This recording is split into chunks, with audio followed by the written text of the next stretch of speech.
the statement about every child reading by first grade, that's literally not on here. I think part of it is because intuitively you knew that was the plan, but it's not being articulated literally. And so that statement, I want every parent in Fresno Unified to know, like, we want every child reading by first grade, and here's how we're going to work with you to make sure that that happens, whether you're African American, special education, English language learner, whatever the case may be, right? Like, you're part of that.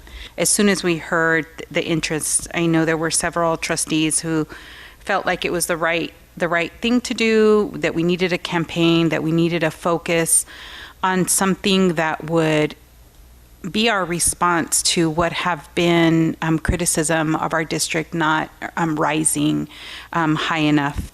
This conceptual level has been very important to get the work started, but it's really going to live in the details, in the granular level. Yes, there is a level of detail that you can expect on Wednesday. However, the single reason why I didn't want to do that first is because your principals have to give us a level of criticism and critique first. It's just a matter of process and timing. Ordinarily I would ask for a meeting in July, but I was already told that wasn't a good way forward, so I didn't even ask.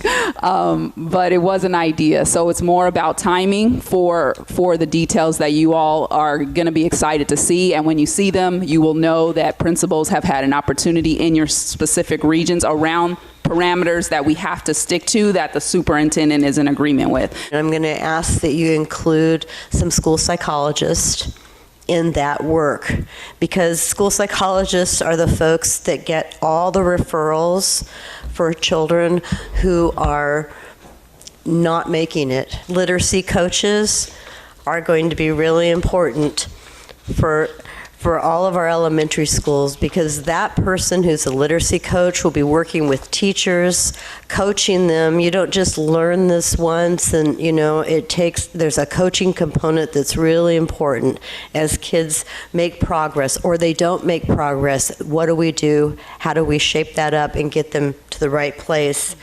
I had written here, about diagnosing maybe some learning disorders or dyslexia or some other things early on would be, the earlier the better, and you guys know that. I do want us at some point to be able to provide tools to our parents to help in this, because I think this is going to be really important. Especially because we do have a very diverse population. We have populations that have very limited educational experience, and how we engage those parents is very different. Right? Like we have to use strategies that are really about adult education, because we need our adult parents, in some instances they're not full adults, they're teenagers, but in whatever instance, we need to be able to engage and build their capacity so that they can be helpful to us in assisting their own children to be successful. Also, the assessment pieces are very important. How we're assessing children's learning.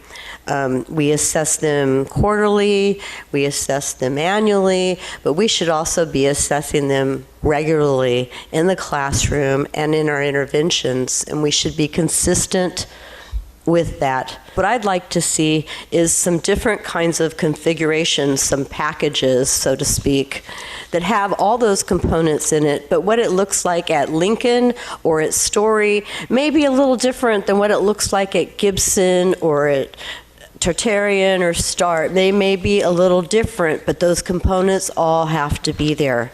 This is monumental, right? Like, this is not an overnight. There's not just like one easy switch that we're going to flip and miraculously like all of our kids are reading, right? So it's going to be a long haul, and we want to support it, right? And we want to support it with the evidence that it's working and that it's being impactful. And so you guys help us help you.